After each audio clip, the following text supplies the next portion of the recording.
Thank you very much, Gary. It's an honor to be here, and thank you all for coming out this evening. I do want to begin by saying that I've spent most of my adult life talking about war and talking against war. I hate war, and I'm not too keen on warmongers either. I think if we're going to understand war, we have to understand the events that trigger war. These are sometimes naturally occurring and sometimes artificially constructed by people who feel it's in their interest to cook up a war. Now, I spent most of my life in the context of a global conflict framework called the Cold War. By global conflict framework, I mean a framework that has been established, usually by so-called great powers, which affects virtually every country in the world, and in which membership is compulsory, in which people are forced to take positions that they don't necessarily want to, and which divides the world up artificially into competing and conflicting groups. Now, in recent years, the Cold War has taken a step back into the shadows. I've learned not to say it's over, but it has taken a step back and been replaced front and center by a thing called the Global War on Terror, also known as the War on Terror, and in Canada usually the War on Terrorism. Different words, same thing. And this is probably the most fraudulent conflict construction I have ever seen in my life. And therefore, for some years now, I've given talks and written pieces against it, trying to reveal the deception that lies at the heart of it and that enthralls populations, that captures us, that makes us participate in this very destructive enterprise. So today can be seen within that framework. A lot of what I'll be saying is taboo right now in Canada and in the West. You're not supposed to say it. If you say it, you're a nut. You're discredited. You're not worthy. And furthermore, you're contaminated so that this toxicity exudes from me and reaches out over all of you. I say this because if any of you have any intention of ever running for Parliament, you could be brought down by the fact of your having attended this talk, especially if you say something good about this talk on social media. Now, this taboo reaches through the university, through the mass media, including the alternative mass media, the alternative media, and especially in government, all phases of government. And I thought I would give you a couple of brief examples before I get into the meat of the talk. We've just come through an election, so why not look at two examples from that campaign? They're both from the Liberal Party, and I don't do that to target that party. As far as I've been able to tell, that the taboo I'm talking about is effective in all the major political parties. But it so happens that these two were aired pretty much at the same time, and I found them very interesting. Nowadays, in order to discredit candidates, opposition parties scour everything they've ever said, especially on Facebook and so on and so forth, looking for something inappropriate that can be used to bring them down. Well, it turns out the two Liberal Party people who were attempting to become members of Parliament had said at some point in their past that they had doubts about the official story of 9/11. And this created an immediate crisis for them personally and for the Liberal Party. So this is they immediately came out with little confessions and kind of promises which were widely broadcast, and this is the first one. I want to be extremely clear. I do not question any aspects of what occurred during the tragic events of September 11, 2001. Let there be no doubt about it, by Maria Manna. And then, briefly after that, let's be crystal clear. Notice how they all want to be clear? I have never and do not, by the way, I apologize for his English. I have never and do not question the events which took place on September 11, 2001. That's David Graeme. Well, David Graeme seems to be content to have told a fib, because he obviously did question 9/11 at one point. But he made his oath, he ran for Parliament, and he's become an MP.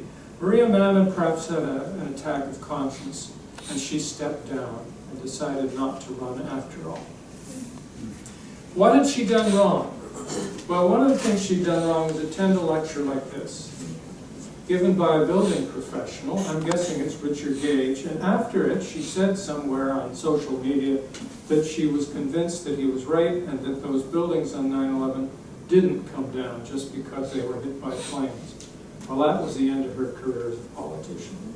What it means, of course, is that anyone who questions the founding acts of war on terror isn't allowed into Parliament. We know from polls that over 1/3 of Canadians and Americans do have questions about this event, but they're not going to be allowed into Parliament. I think this means that Parliament is not able to protect us when it comes to the global war on terror. And sadly, I think it means they're not even in a position to protect themselves. Not only are they forced to take these humiliating oaths, and I'm not sure what their oaths to. Ultimately, the story is the FBI's story. Are they pledging an oath to a foreign intelligence agency? Not only this, but you see, they are also being physically intimidated, and that, of course, is the theme of my talk, so let's get to that. I want to begin then with the 9/11 events, and in this case, the intimidating of Congress in the U.S.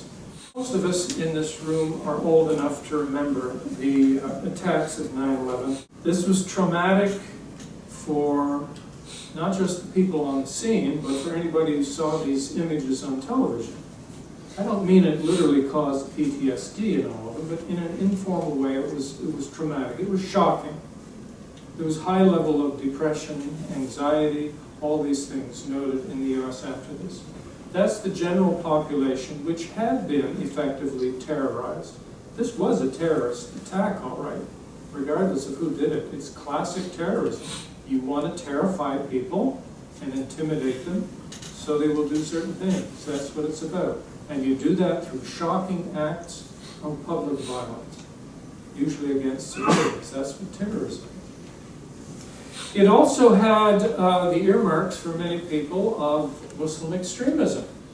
It was a low message. At that point in history, we were told, we were being led to believe that Muslims had this strange tendency to blow themselves up and in other ways immolate themselves. The whole suicide attack thing. And that this is so obviously a suicide attack, or at least it appears to be, that clearly writing is in the sky, it's clear for everyone, and it says a message something like this: we're Muslims, we're here, we hate you, and we will kill you if we can. And that was a very scary message for a lot of people. It also had very obviously bad repercussions for Muslims everywhere in the world who became stereotyped, which after all was part of the purpose, in my view, of this event. Well, what I want to do is say that there's a certain pattern that recurs in the war on terror. It's not unique to the war on terror. It can be found wherever wars occur.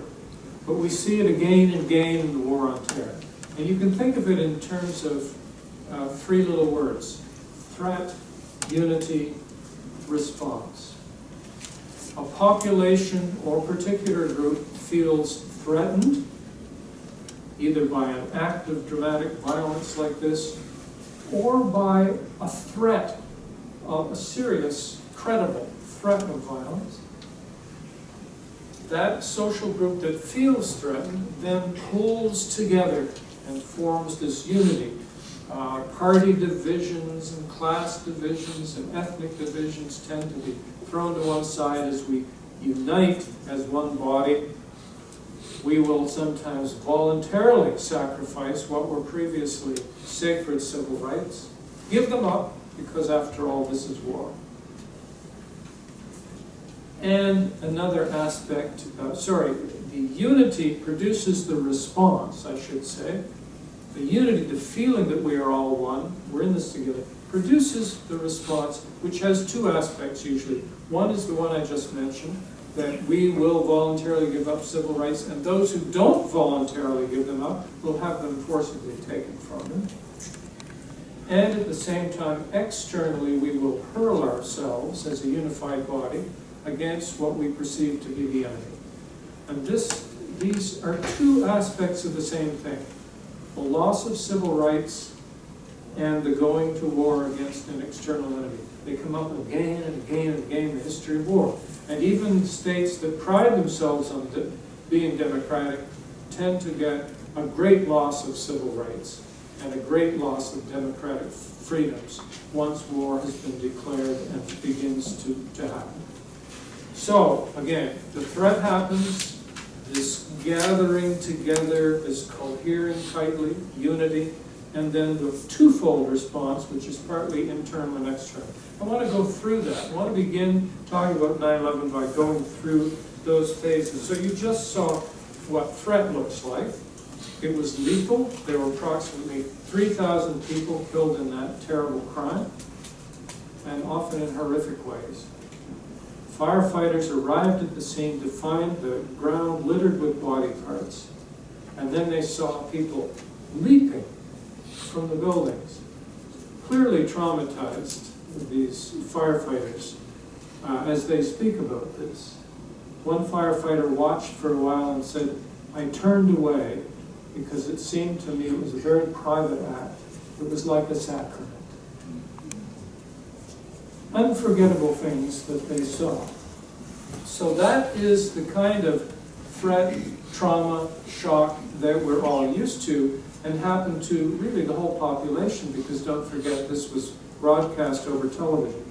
But what I'm talking about legislatures. I'm talking about specifically U.S. Congress today, so let's turn to them. We don't hear about them too often. Well, a lot of them were sitting there in the Capitol, the building, watching this on TV, as perplexed as anyone else. Senate Majority Leader Tom Daschle describes what happened. He was watching television, and suddenly a guard ran into the room and yelled to them all, "There's a plane headed this way. We have to evacuate." For the first time in history, the whole of that building had to be evacuated. And you have to bear that in mind, because this isn't just intimidation of the population, this is intimidation of Congress. Whether Flight 93 was actually aimed at the Capitol or not, we don't know, but that was commonly felt to be true at the time. And so they fled in all directions, and to listen to Daschle's account, it appears there wasn't a very clear protocol. He says it was, quote, total chaos. Senators and representatives fleeing in all directions. Some of them not able to get to the phone for a long time, to contact loved ones, find out what was happening. That's the intimidation of Congress. And that happened on 9/11. And that comes under the category that I'm calling threat. Now, the next category is unity. And we had a number of very interesting symbols of that, enactments of that on 9/11, which I will show you. Again, this is all quite remarkable footage. So what did members of Congress do after fleeing? Well, eventually, when evening came, many of them gathered together informally on the steps of the Capitol building in Washington, and there you see them. And this is, again, as I say, historic footage. They gave a couple little speeches. You can imagine the speeches. This is a terrible crime, sympathy for the victims, we will not be intimidated, we will fight them on the beaches, that sort of thing. Tom Daschle was one of the speakers. Now, as soon as the speeches were over, they began filing out. And this is a moment that I like.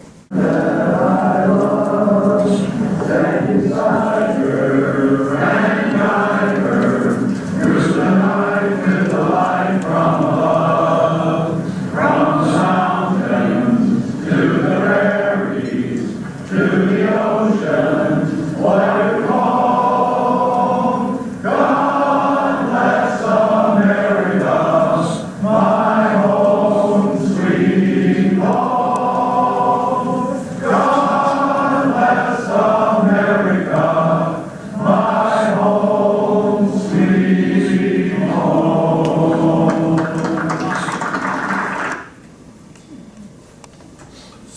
is unity in the face of threat. And I never show that in order to ridicule or make fun of it. I find it moving, I find it sad. As far as I know, the great majority of members of Congress had no idea what had really just been done to them, and assumed that they had been attacked by a force outside the nation against which they would now have to mobilize. But it represents the unity. That's how unity is expressed. We gather together, we sing together, we salute, and we have flags, and we make speeches, and we hug each other. We hug each other. Tom Daschle, whom I mentioned before, who's a very important figure in all this, Senate Majority Leader, spoke of it as almost euphoric. He said he had never experienced the sense of unity before, the way he did on 9/11. We were one family. In other words, it doesn't matter, Republican, Democrat, man, woman, black, white, rich, poor, we were one family. And that's part of how this happens. And it's a natural human thing, and it's not necessarily bad, as far as I'm concerned. You can easily see that a social group of any size may be threatened, may need to defend itself, may need to come together in solidarity to form the kind of bonds which allow them to effectively defend themselves. So I'm not actually making fun of that at all. However, in these situations, critical thinking is rare. Emotion is in the forefront. Waving flags is in the forefront. People who question this and who say, I have serious doubts about what just happened, are not popular. They sometimes get beaten up. They sometimes get put in jail. It all happens at various times. And so it's a moment of vulnerability. Whatever its survival value may be at certain times in human history, it's a moment of tremendous vulnerability, and you can be manipulated, and you can be lied to, and you can be led down the garden path at those vulnerable moments. And that, I believe, is the essence of the war on terror. Repeated acts that shock people, that fool people into mobilizing for a fraudulent war. I'll show you one more image of unity. So this is after a church service shortly after 9/11, in which George W. Bush on the left, Republican president, is hugging Tom Daschle, Senate Majority Leader, Democrat. These men are ideologically quite opposed to each other. Daschle makes that clear in his autobiography. They also don't like each other. But the press is going to be snapping lots of photos of this. This is what we do. This is what we do when someone attacks us. We put aside our differences, we join together, we hug. Again, nothing wrong with that, except that that was, in the end, a very expensive hug. Tom Daschle, I think, did his best during this period, but made some major mistakes. He's one of the few people who could have stopped the internal repression, could have probably blocked the Patriot Act. He's one of the few people that could have stopped the authorization of force which was passed and which led to Afghanistan and later to Iraq. Because Senate Majority Leader means Republicans had a majority in the House of Representatives and could easily pass any of the required bills that George Bush wanted them to pass. But the Senate had a majority of Democrats. Majority of one, but nonetheless a majority. And Tom Daschle was the man who mustered them, who helped organize and unite them, figured out a timeline for whatever bills were coming along, and had a great deal of power. But the man was convinced they had been attacked from outside, and that they did have to respond with force, and that they did have to voluntarily give up civil rights. And that's why that's an expensive hug. And this unity does not always produce good results. Well, now let's move to response. I said there were 3 stages: threat, unity, and response. I've already hinted at some of those responses. The first occurred on September 14th, in other words, just 3 days after 9/11, and it was a bill that came before the Senate and House of Representatives, and it was on the authorization of force, meaning that Congress was giving the President the right to use military force to respond to the events of 9/11. Now, in the U.S. Constitution, the power to declare war is given to Congress, and that was done very carefully. It's not given to the President, not given to the executive branch. So here the President figured that Congress was so shocked he could actually get something, not quite a declaration of war, but the best he could do, and so he went for it and he got it. I cannot overestimate the importance of that.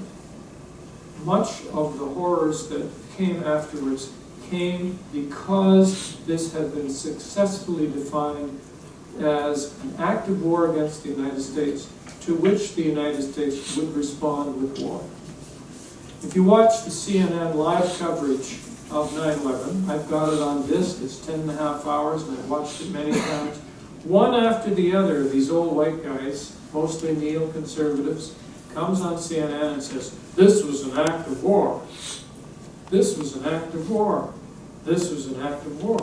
And I kept thinking, as somebody who had studied war for years, it's not immediately clear to me this is an act of war.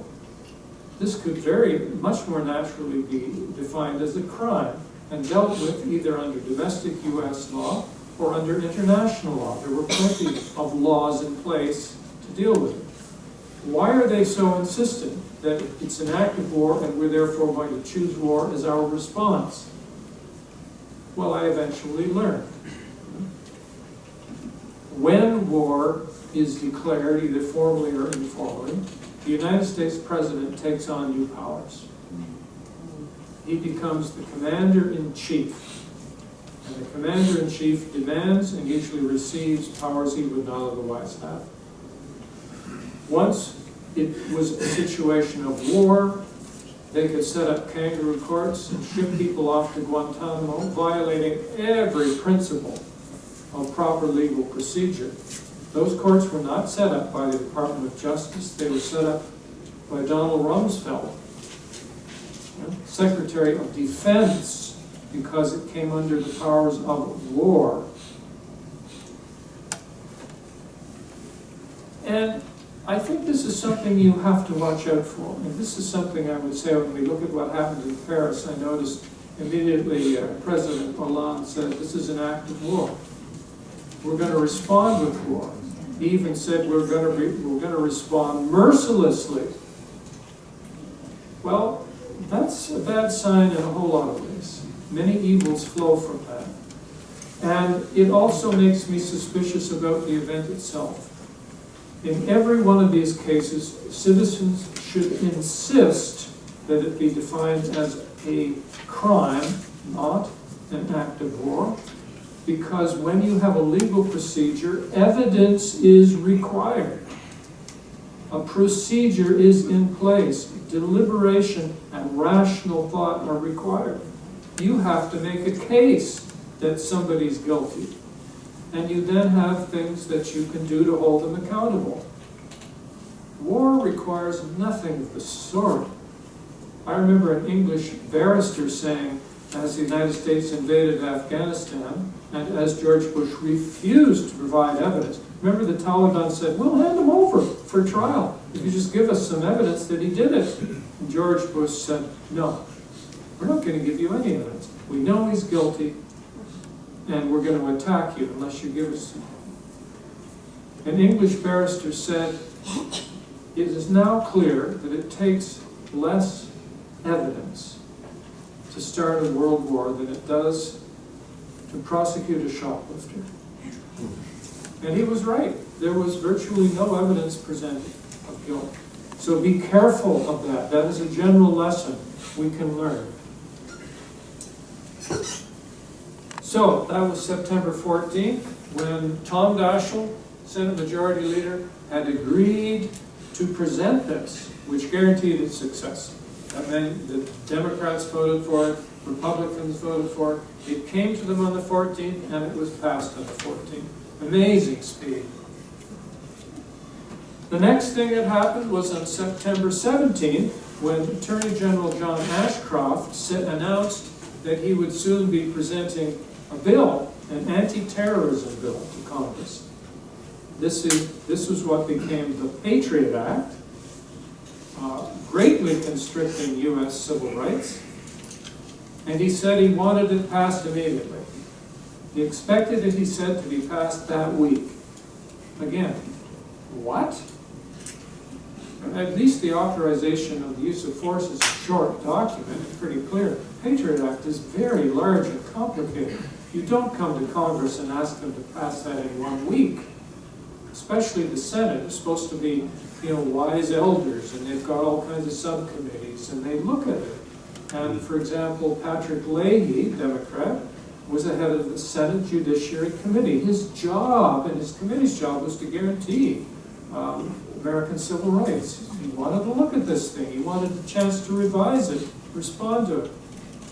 Ashcroft wanted it passed immediately.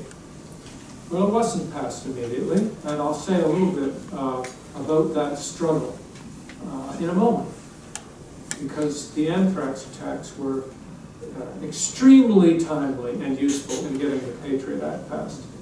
The Patriot Act was finally signed into law October 26th, so it took much longer than the executive branch wanted, even though it was still considered blazing speed compared to most such bills. So what do we see? We see this pattern, the threat, the unity, the twofold response. Internally, we will pass legislation that reduces civil rights. Externally, we will hurl ourselves at the enemy. And one of the unfortunate things about the authorization for the use of force passed on the 14th was it gave the president the right to determine who was responsible for the 9/11 attacks. There was no legal process. There was no need for evidence. There was no court that had to be satisfied. He could have said the Tooth Fairy did it. As far as the bill is concerned, he could have, and off they would have gone after the Tooth Fairy. As it is, he said it was Bin Laden, and that Afghanistan was the place where he was staying, and so on and so forth. Well, that's a big mistake, and that's another thing to look for if a country decides to go for war. Who's deciding who did this?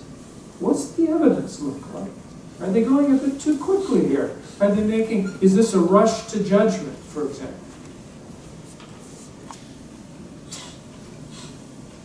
Well, I think I've said most of what I wanted to say about the pattern. This passionate response to a threat, which is very typical of populations, which forces us into unity with songs and flags and the rest, typically tends to favor a war response more than a rational, measured law response, and that is a problem. Okay, now I haven't said anything so far about whodunit. And I'm sure some of you are thinking, well, this is all very well, but everything you've said would apply equally well if the standard story is true. If, in fact, a group called Al-Qaeda under Bin Laden, independent of everyone else and possibly sponsored by Iraq, were to do this, these things would still have played out. And that's quite correct. That's absolutely true. I have not addressed at all the question of who did it yet. But I will say a few words about it now. I have been studying and writing about and talking about the events of 9/11 for almost 10 years now, and I've given many talks on the subject, many of which are very focused and very detailed with a lot of fact and attempt to demonstrate things. I cannot do that tonight. I'm going to concentrate on the buildings. That's the North Tower collapsing on 9/11. Now, first of all, if you know anything about this whole 9/11 truth movement, you know that there's quite a bit of talk about the buildings and how they came down. It's only one of many topics, and if you look in the bibliography under Consensus 9/11 and look at their website, you'll find there's all sorts of all sorts of anomalies about 9/11. It's not just about buildings. But we do keep coming back to the buildings, and you might think, why am I, who is not a scientist, who taught Buddhist studies and peace studies, why would I want to talk about buildings? There is a good reason why people keep coming back to the buildings, and I'll tell you what it is. Many times when we are confronting covert actions by states, we find there's a lot of he said, she said, and there are red herrings and double talk and propaganda and false trails, staged crime scenes, and it's a mess. It's terrible to get through it all. That's because the people who do these covert actions know what they're doing. They're smart, they're well-funded, and they make it difficult for us to sort it out. We can therefore often present a case for a fraud, but it's difficult to say we've proved it. Well, when you get a chance to say, we have proved this, that's important, and you really should stress it. And in the case of the buildings, I can say confidently that after 14 years of research, it has been proven that the official story of the demise of these buildings is false, and not just a little bit in error, but radically false, known to be false, fraudulent, deceptive, a crime. And that's a good reason, therefore, to look at the buildings. Now I want to say a couple of words first about first impressions when we look at these building collapses, and then I'll briefly go through what happens when we want to go beyond brief impressions into good research and science and all that good stuff. Now, I don't know about you. I'm not going to try and say what most people see or think they see with this image, but I'm going to say what I see. I don't see a building collapse. I see what looks like an explosion. I see extreme pulverization, and I see materials being thrown out horizontally with what appears to be considerable force. Now, this is all intuitive. It's first glance. It proves absolutely nothing. But it raises a question in my mind, and therefore I am curious to see if science can make progress on this issue. Because if these buildings were blown up, and especially if they were blown up due to charges sent in buildings before 9/11, then the whole story that we've been given is completely wrong.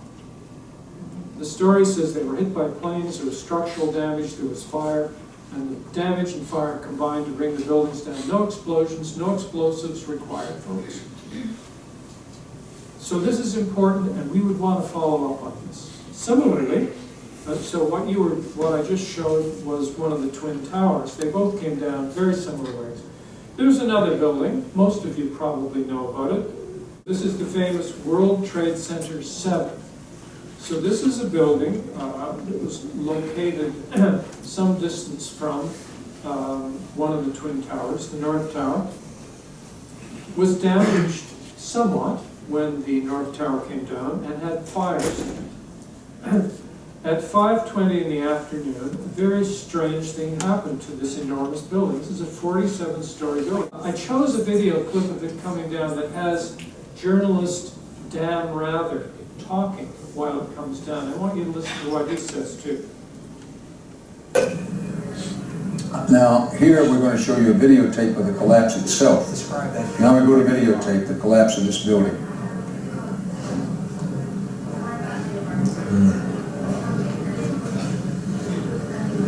It's amazing.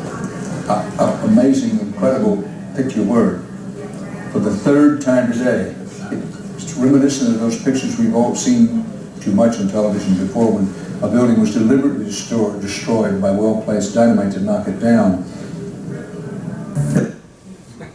Well, that's an interesting comment.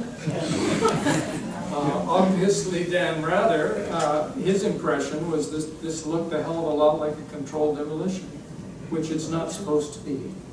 The official story is there were fires damaged the building, came down because of the fires, even though they admit no steel frame skyscraper in history has ever come down from fire.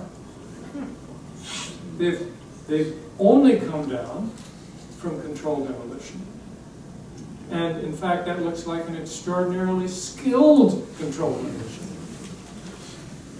So, it's not just my intuition that that's controlled demolition. It's not just Dan Rather's. A survey was done about a year and a half ago showing Canadians clips of 7 coming down and asking them whether they thought it was fire or controlled demolition. And the majority said, controlled demolition, of course.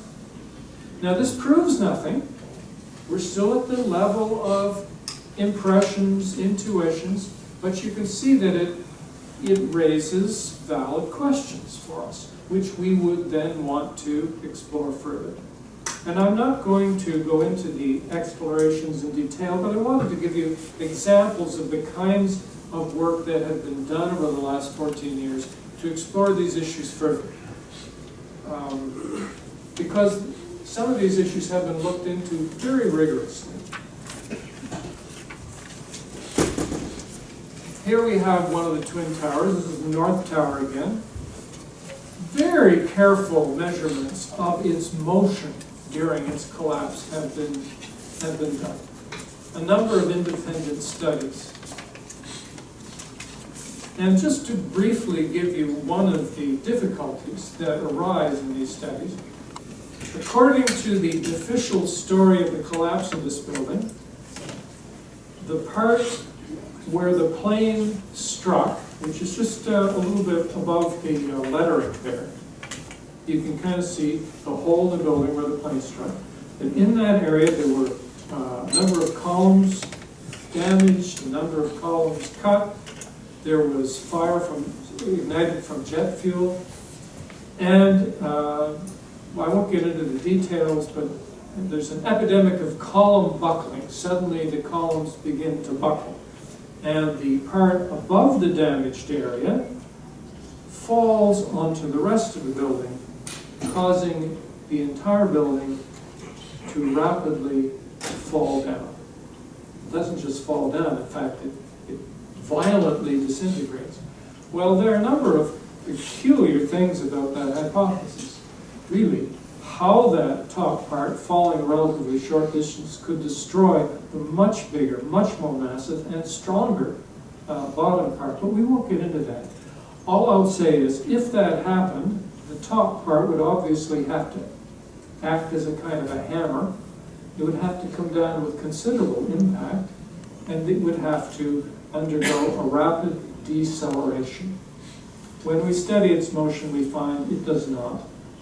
It accelerates smoothly and with a straight line right through the part of the mass it's supposedly knocking down. The only way that could happen is if some other force has eliminated the resistance of the numerous columns in the building below. I won't go into that in more detail, but there's several good articles about that. And by the way, I know that some people tune out whenever we talk about buildings. They go, oh my God, he's going to expect me to remember high school physics. But for those of you who are interested in the buildings, a really good booklet was produced just a couple of months ago by a group of building professionals, architects and engineers for 9/11 Truth. It's called Beyond Misinformation. If you think you have the patience to read about these buildings, I think you will understand what I mean by the time you finish this, when I say we've proven that this is a fraud. Others have studied these very obvious focused ejections from the building. You can see one on the right.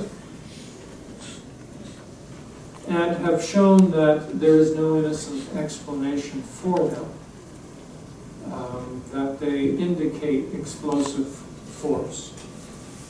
And again, we have all this dust and rubble in the World Trade Center. What happens? What do we discover when we study the dust? Well, one of the things that scientists have discovered are really serious anomalies in temperatures that were reached during the destruction of the buildings. The fires themselves weren't all that hot. The National Institute of Standards and Technology, which is a U.S. government office, has studied the steel of the buildings and said that most of the steel did not get above 250 degrees Celsius at any point, and none of the steel appears to have reached more than 600 degrees Celsius. Keep that in mind. 600 degrees Celsius while the tower is burning. Yet while it's being demolished, temperatures way in excess of that were reached. There's a great deal of molten iron in the rubble. Iron melts at around 1500 Celsius. That's a big difference. There's vaporized lead. That brings it up to 1700 Celsius. There is melted molybdenum. It melts at 2600 degrees Celsius. That's a really big discrepancy. 600 degrees, 2600 degrees. This is a big anomaly, okay? Well, here is something else that was found in the dust and which might go some direction toward explaining that anomaly.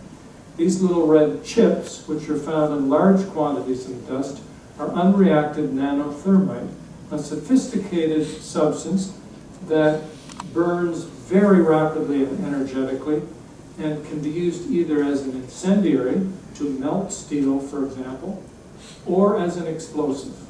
And we don't know which function it had during the destruction of the buildings, but it's safe to assume it had some function.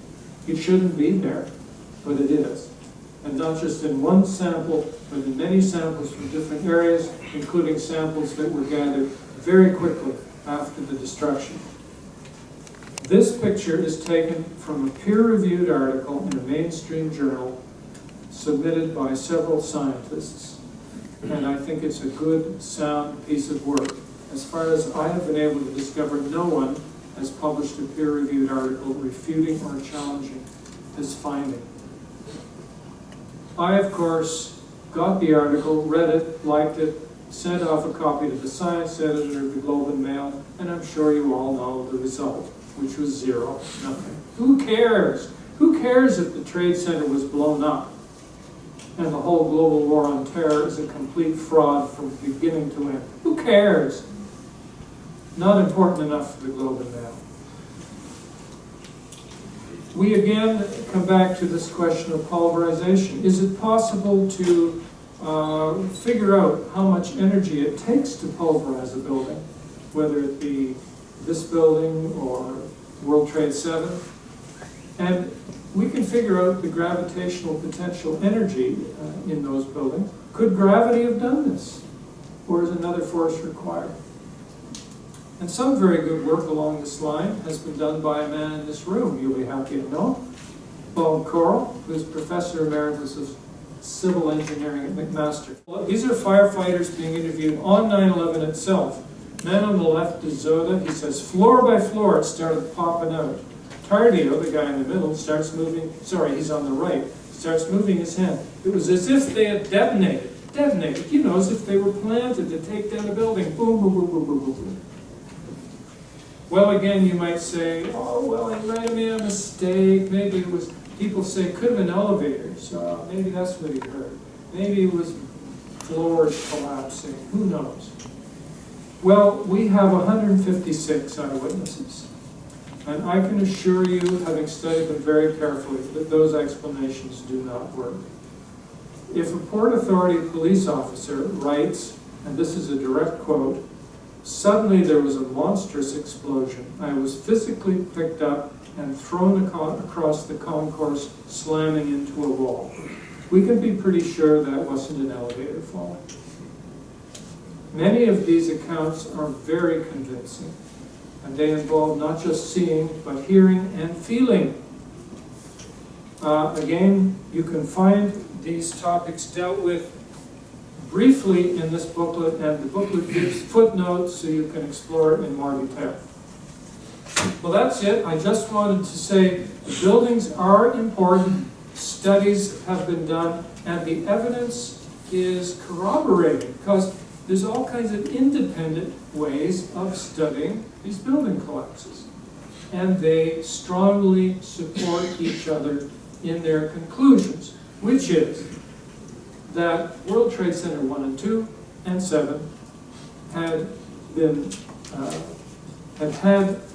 explosives pre-planted in them, that is before 9/11, and were brought down in accordance with a plan, and were not, in fact, brought down by the planes that struck them. That suggests this was a covert operation. It had to have been done by insiders. There's no way Al-Qaeda could have gotten through security into those buildings long enough to put all those explosives in them. And the war on terror, in that case, is a fraud. I hope some of you will look into this in a little bit more detail. But for today, we're going to rush on to the anthrax attacks. And that makes sense because they happened right after 9/11, and they were, in my view, done by the same people. In fact, I like to think of it as one operation with two parts, the 9/11 anthrax operation. I don't know how many of you remember the anthrax attacks. 9/11 is well remembered. Anthrax attacks, not quite so much. Anthrax is a deadly disease. One way of using it as a biological weapon is to gather the spores, which is the form that the cells take on when nutrients are scarce. And these spores are very resilient and can live for a long time under harsh conditions in the soil. You produce the spores, put them in envelopes, send them through the mail. Someone opens it up, they breathe in the spores, they get pulmonary anthrax, and they die. 90% of the people who get pulmonary anthrax die. It's quite fatal. So it was scary to people when they began receiving envelopes with anthrax spores in them. Sorry, here we are. Here's an example, written with childish handwriting and a fake return address to a senator. And that, of course, brings us back to our theme of the intimidation of legislatures. There were two senators that received these. The entire Senate building, Hart building, had to be evacuated for months. The business of the Senate was interrupted. The House of Representatives at one point fled town. This was definitely an intimidation of a legislature. At least 22 people contracted one form or another of anthrax between late September and early November. 5 died. It's not a pleasant death. Of those that were injured, many never got better. Because once this stuff lodges in your body, it produces toxins which attack vital organs, which may be permanently damaged. Now,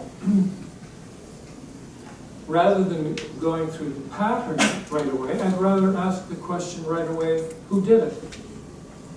Well, about well over 60% of Americans thought Al-Qaeda did it. And we know that because there was a poll taken in the midst of the anthrax scare. It made perfect sense. The U.S. had just been attacked on 9/11, allegedly by a group called Al-Qaeda. Beginning a week after 9/11, these letters began to be put in the mail. It looked like a 1-2 punch. Same guy, surely. That impression was reinforced when the actual letters arrived. And here is the letter sent to Senator Tom Daschle. See the address right, the date right at the top, 9/11. It wasn't actually sent on 9/11, so there's a message being given, and presumably it is, we're the guys that got you on 9/11. You cannot stop us. We have this anthrax. You die now. Are you afraid? Death to America, death to Israel. Allah is great. Well, at first blush, it looks like it's the whole package. This is the war on terror. Some extremist Muslims who can't write English properly and who are clearly trying to carry out an act of terrorism. I mean, how more explicit can you be? Are you afraid? We're trying to terrify you. That's the point of this. And after all, it's not an empty threat, because in with this crude letter is some of the most sophisticated, weaponized anthrax that have ever been seen. When Tom Daschle, this came to his office in the Senate, and his young female assistant opened the envelope, and the anthrax spores drifted out like smoke and contaminated the entire Hart Senate building, which had to be closed and cleaned for months. Now, ordinary anthrax doesn't do that.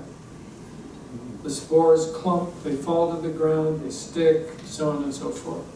This was weaponized anthrax, microencapsulation. It had been treated with a polymer, almost like every spore was covered with glass. And the static charge that they usually have had been removed. Essentially, this was industrially aerosolized anthrax, and the spores were just the right size so that you breathe them in, they enter your lungs, and they stay there. And that's why a lot of people don't realize this. Weaponized anthrax is a weapon of mass destruction. In all this talk about did Iraq have weapons of mass destruction, people forget that a weapon of mass destruction was used in the fall of 2001 against Congress, for heaven's sake. How many people remember that? It's really important to remember. But as for the letter, I must admit I always found it a little bit funny. I compare it to if a note was delivered to your living room and it came through the living room window attached to an arrow, and you picked it up and it said, "White man in heat, big trouble." You would kind of go, I don't think a real native person would speak that way. Well, this is Hollywood extremist Muslim. And as it turns out, Muslims had nothing to do with this. Okay? But before we get to that discovery, this was the Al-Qaeda hypothesis, that these crude extremist foot soldiers had sent this material. As October 2001 progressed, another revision of this hypothesis came about. Because after all, how could Al-Qaeda have manufactured such sophisticated anthrax? There was no proof they had access to any anthrax, much less this kind of anthrax. Well, maybe it was a state that provided it to them. And so this is what I call the double perpetrator hypothesis. And it began to carry the day, starting around mid-October. And the idea was that somebody was using and supporting Al-Qaeda. And guess who that might be? How are things going in Afghanistan now? I think we're doing fine. I think we'll do fine. The second phase, if I can just make it very quickly, the second phase is Iraq. There is some indication, and I don't have the conclusions, but some of this anthrax may, and I'm saying may have come from Iraq. Oh, is that right? If that may be the case, then that's when some tough decisions are going to have to be made. That wasn't an unplanned, spontaneous remark. This was part of an organized campaign, and the media were involved with it as well, especially ABC News. An ABC reporter claimed that he had 3 high-level independent sources in the U.S. government that assured him that a substance called bentonite had been found in the anthrax spores, and that only Iraq used bentonite to weaponize its spores, so this was, in effect, Saddam's signature. A couple of days later, he expanded and said now it was 4 independent sources. It was all baloney, all lies. There was no bentonite in the anthrax. Iraq had nothing to do with it. And this story, unlike the 9/11 story, collapsed quite quickly. And it collapsed initially because some independent scientists studied the spores. And they said, number one, this is too sophisticated for Al-Qaeda. Number two, it does not have the signature of Iraq. In fact, the only signature we can see here is an American signature. Both the strain used, called the Ames strain of anthrax, and the methods used to weaponize it are what we use. And by the end of 2001, by December 2001, it was acknowledged by the Department of Homeland Security and the FBI and the White House that, alas, this appears to have had a domestic source. That was the term that, what's his name, Tom Ridge of Homeland Security used. It appears the anthrax has a domestic source. You almost think of a little drugstore down on the corner.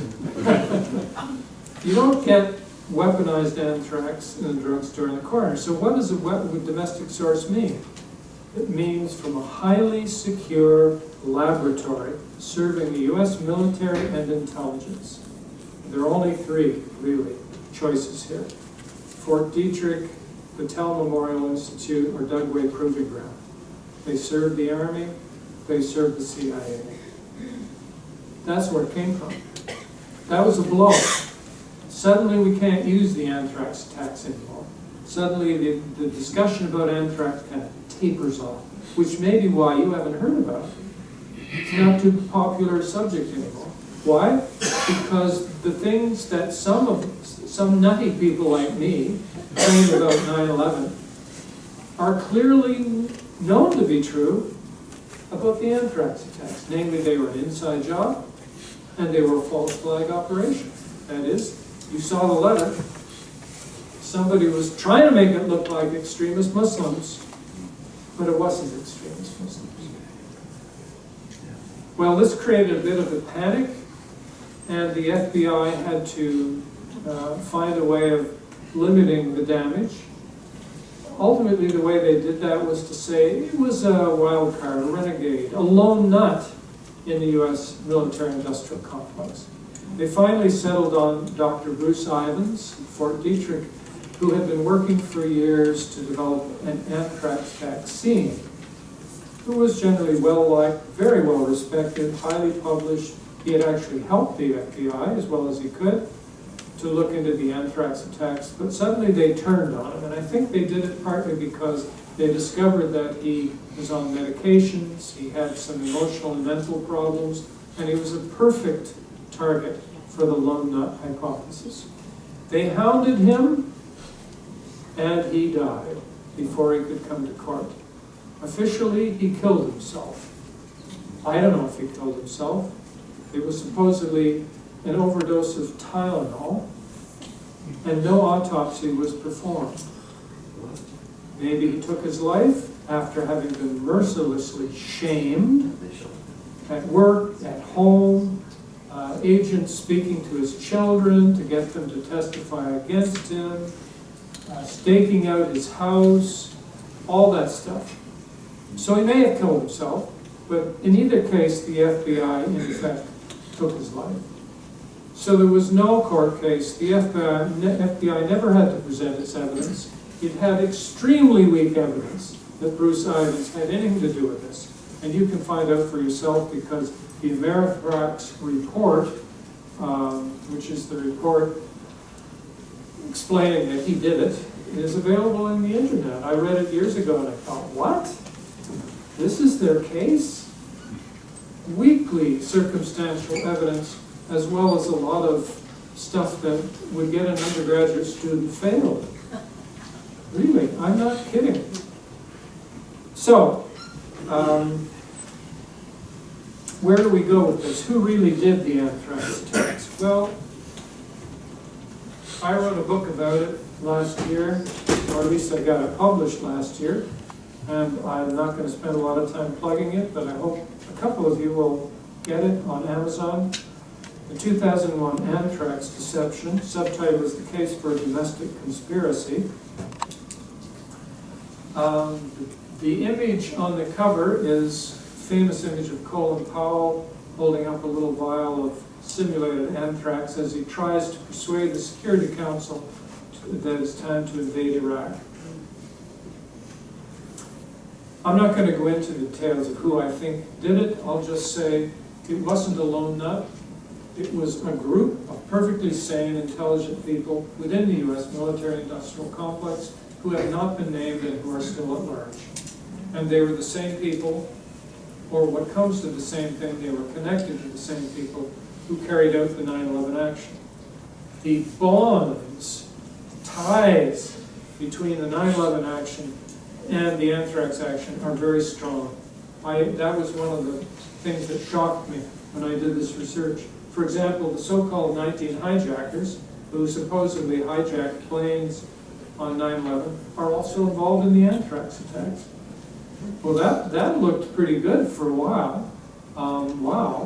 Same guys doing both things. But what happens to that story when the anthrax attacks are revealed as an inside job? Doesn't it imply that these 19 hijackers were part of the inside job? And doesn't that contaminate the 9/11 event? Well, it does. And that's one of the main arguments of my book. And finally, Powell again. Now, by the time he made this case to invade Iraq, it was known that Iraq had nothing to do with the anthrax attacks, but that didn't prevent him, in the fine tradition of propaganda, from holding it up and saying, we know that Iraq has anthrax. And just to tell you how deadly it is, this much anthrax in this little vial caused the evacuation of the entire Senate in 2001. So he manages to tie the anthrax attacks to Iraq through a kind of indirect propagandistic kind of connection. Of course, he was telling one lie after another. Iraq did not have anthrax. They had destroyed their anthrax stores years ago. They had even destroyed their capacity to make it. And they had nothing to do with these anthrax attacks in the first place. The use of the anthrax attacks to get the Patriot Act passed is so clear. So clear that's one of the fun.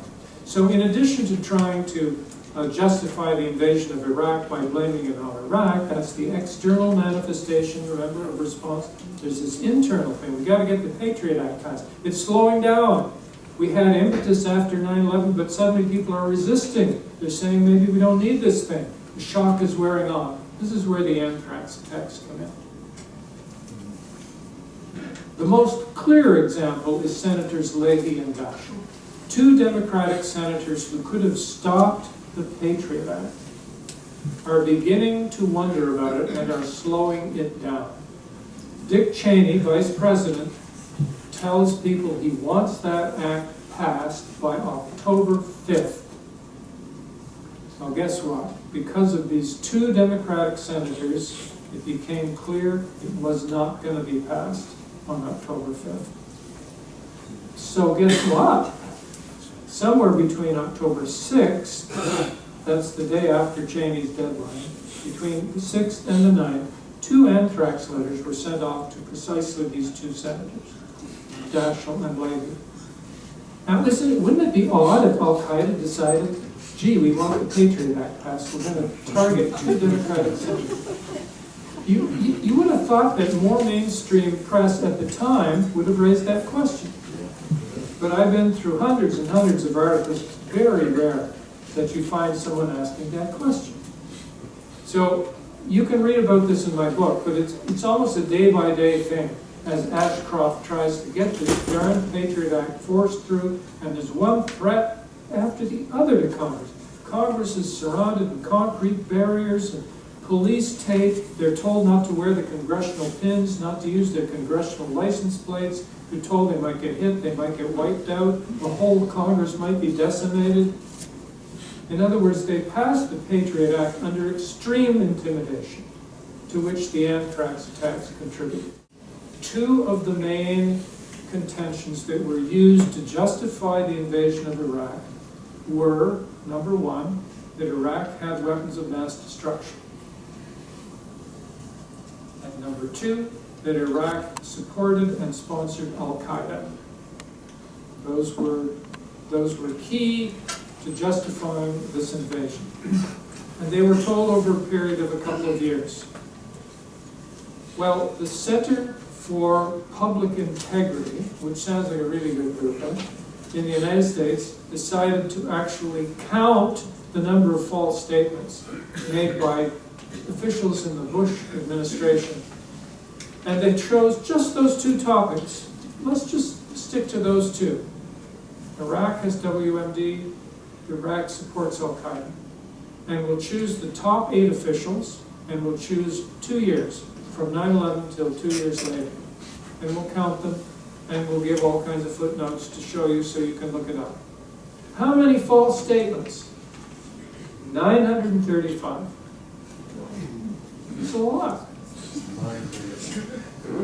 And those lies peak at certain times.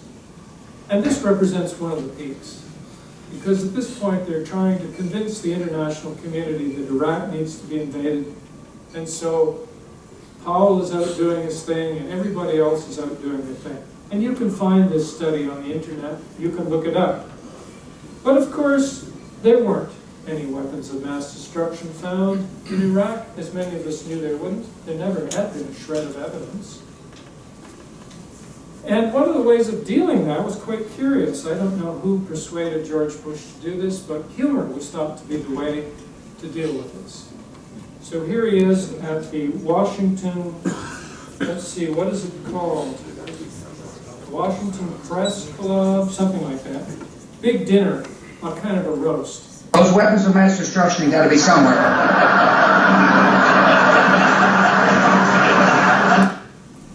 Not everyone, perhaps, found it equally funny. At least 1 million Iraqis died as a result of that deceptive invasion. And I think of this little girl in the middle when I try to picture the results of that invasion. And I want to take this moment to say something, because sometimes people on the left say to me, why are you spending so much time on this crap that happened in 2001? 9/11, anthrax, relatively small number of casualties in North America. Are you a racist? Do you think that that American lives are more valuable than the 1 million Iraqis that died? My answer is this is not a contest. The two are part of one operation. The killing of people in the fall of 2001 in the United States was essential to permit the invasion of Iraq and the invasion of Afghanistan and the numerous invasions and occupations since then, which continue to the present, of course. And that's why they must be studied and the deception must be uncovered. And 9/11 and the anthrax attacks are not ancient history. Every day, especially the 9/11 event, is used to justify one or another crime.